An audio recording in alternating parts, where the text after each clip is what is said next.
সালের পর থেকে যেসব শিক্ষকরা কল্যাণ ট্রাস্টের শিক্ষক অবসর ভাতা পাননি তাদের অবসর ভাতা চালু করবে সরকার, এমনটাই জানালেন শিক্ষামন্ত্রী আ.ন.ম এহসানুল হক মিলন। বৃহস্পতিবার দুপুরে সচিবালয়ে প্রধানমন্ত্রীর সঙ্গে বৈঠক শেষে তিনি আরও বলেন, শিক্ষকদের কল্যাণ ট্রাস্ট থেকে কয়েক হাজার কোটি টাকা তসরুফ করা হয়েছে।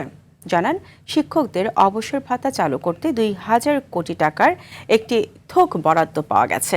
এই বছর শিক্ষা খাতে বাজেট জিডিপির ২% দেওয়া হয়েছে উল্লেখ করে মন্ত্রী বলেন, এটাকে পর্যায়ক্রমে ৫% উন্নীত করা হবে বলে আশ্বাস দিয়েছেন প্রধানমন্ত্রী। শিক্ষামন্ত্রী তথ্য দেন, আসছে অর্থ বছরে শিক্ষার বাজেট সর্বোচ্চ, যা টাকার অঙ্কে ১,২৩,০০০ কোটি টাকা। শিক্ষার যাবতীয় খোঁজ খবর প্রধানমন্ত্রী নিয়েছেন বলেও জানান শিক্ষামন্ত্রী।